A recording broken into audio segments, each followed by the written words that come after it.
डेरा सच्चा सौदा सरसा से सत ब्रह्मचारी सेवादार पाल सिंह जी कुल मालिक परम पिताजी के एक प्रत्यक्ष अलौकिक खेल का इस तरह बयान करता है। सन 1972 के जुलाई सावन महीने की घटना है। उस दिन सुबह से ही मौसम इतना सख्त गर्म था कि सवेरे 7 बजे से ही बाहर धूप की तरफ देखा नहीं जाता था। उस दिन इतनी सख्त गर्मी पड़ रही थी कि न तो पंखे के नीचे आराम मिलता था तथा न ही बाहर किसी छायादार वृक्ष के नीचे चैन आता था। सुबह से ही हवा का नाम निशान भी नहीं था। ऐसा जी चाहता था कि कपड़ों समेत पानी में ही बैठे रहें।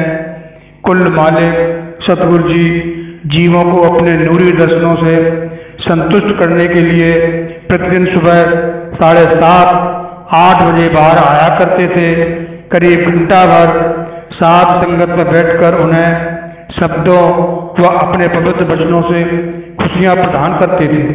परंतु उस दिन उपरोक्त समय से करीब 1 घंटा पहले ही तेरावास से बाहर आ गए तथा रोजाना की तरह बाग में व सेवादारों के पास से होते हुए उन्हें अपने दर्शनों से निहाल करते हुए रोजाना वाले स्थान पर बड़े नीमों की छाया में आकर बैठ गए। संगत अभी इकट्ठी भी नहीं हुई थी क्योंकि संगत अपने रोजाना के निश्चित समय पर ही पहुंचती थी। परम पिताजी के पास उस समय 2-4 सत ब्रह्मचारी सेवादार तथा संगत के 10-20 प्रेमी ही मौजूद थे। प्रतिदिन की तरह 1-1.5 घंटा बैठने की बजाय उस दिन शहनशाह जी 15-20 मिनटों में ही वहां से उठकर वापस तेरावास में चले गए। कुल मालिक की राज को समझना आम जीव के लिए अति असंभव है। निश्चित समय पर संगत जब दरबार में आई तो उन्हें पता चला कि परम पिताजी तो दर्शन देकर वापस चले गए हैं। तो वे पछताने लगी कि यदि उन्हें परम पिताजी के आने का पता चल जाता तो वे पहले ही आ जाते। अपने मालिक के दर्शनों के बगैर उनका वापस जाने को दिल नहीं कर रहा था। तेरावास में जाने के करीब 1 घंटे बाद मेहरबान दातार परम पिताजी अचानक ही फिर से बाहर आ गए। उस समय पूज्य सतगुरु जी के एक हाथ में लाठी तथा दूसरे हाथ में खुली हुई नीले रंग की छतरी थी। शहनशाह जी सत ब्रह्मचारी सेवादार मिस्त्री सुरसिंह जी हुआ एक और सत ब्रह्मचारी सेवादार को इशारा करते हुए लकड़ी की सीढ़ी के द्वारा बड़े हाल की छत पर चढ़ गए। हाल की छत में हुई मोरियों छेदों को स्वयं ही अपनी लाठी रख कर कपड़ों से बंद करवाया। कुल मालिक सतगुरु जी के उस अद्भुत खेल को दरबार में मौजूद सभी जीवों ने अपनी आंखों से देखा। हमें यह समझने में कोई देर नहीं लगी कि आज अवश्य ही बारिश आएगी, क्योंकि इतनी गर्मी में पूज्य शहनशाह जी का हाल की छत पर चढ़ने का तो यही उद्देश्य हो सकता है। यहाँ पर यह स्पष्ट किया जाता है कि साहिब मस्ताना बलूचिस्तानी दरबार के पुराने हाल की छत सीमेंट की चद्दरों से बनी हुई है।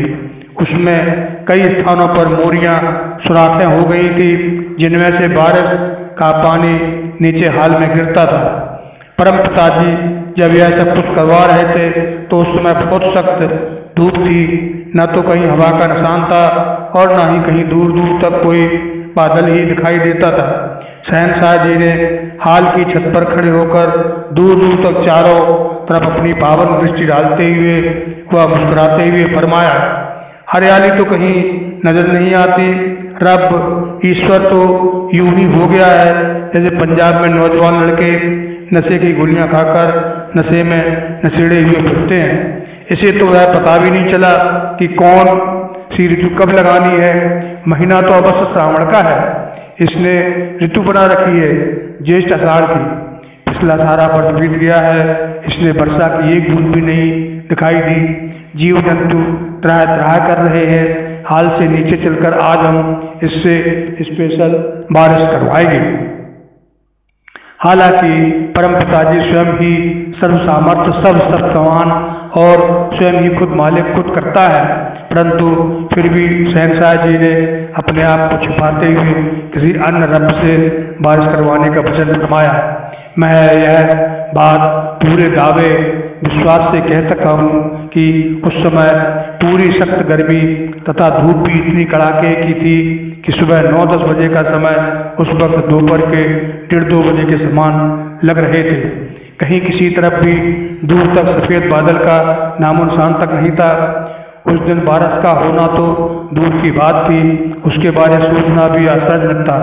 पानी की कमी तथा गर्मी से व्याकुल सभी जीव जंतु आदि अत्यंत घबराए हुए थे और अपनी अपनी मूक भाषा में खुदा, रब, परमात्मा, ईश्वर आदि कहकर अपने मालिक से वर्षा की कामना करते हुए प्रार्थना कर रहे थे।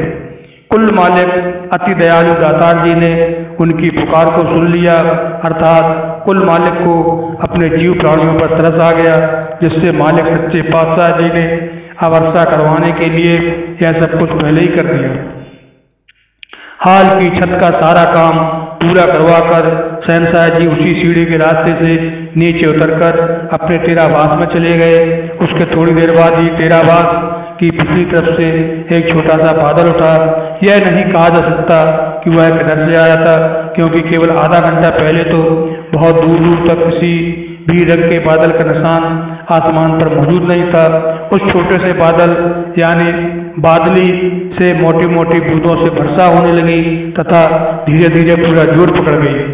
जिन प्रेमी जीवों ने मालिक सच्चे पातशाह जी की अपार मेहर का वह दृश्य अपनी आंखों से देखा है, उन्होंने तो कुल मालिक की कृपा से बहुत आनंद प्राप्त किया। यह बात बिल्कुल सही है कि मेहरबान सतगुरु जी ने टेरावास के बरामदे वाली खिड़की खोलकर दरबार के 7 ब्रह्मचारियों को भी बारिश में नहाने का हुक्म फरमाया। उस समय पूज्य शहंशाह जी बहुत ही ज्यादा प्रसन्न थे और स्वयं भी बारिश में स्नान कर रहे थे। शहंशाह जी ने खिड़की में से हुक्म फरमाया, भाई आज तुम सभी बारिश में नहाकर अपनी गर्मी समाप्त कर लो, हम भी बारिश में नहा रहे हैं। आज हमने स्पेशल बरसात करवाई है। उस वक्त क्या मनोरम दृश्य था, वह सत्संगी प्रेमी स्वयं ही अंदाजा लगा सकते हैं। वह तो निरोल कुल मालिक की अपार रहमत थी जो वर्षा के रूप में शहंशाह जी ने पृथ्वी के जीव प्राणियों के लिए स्पेशल बरसाई थी, जिससे पृथ्वी का हर जीव प्राणी अपार खुशी में मस्त होकर 2 जहानों के मालिक खुद खुदा का हार्दिक धन्यवाद कर रहा था।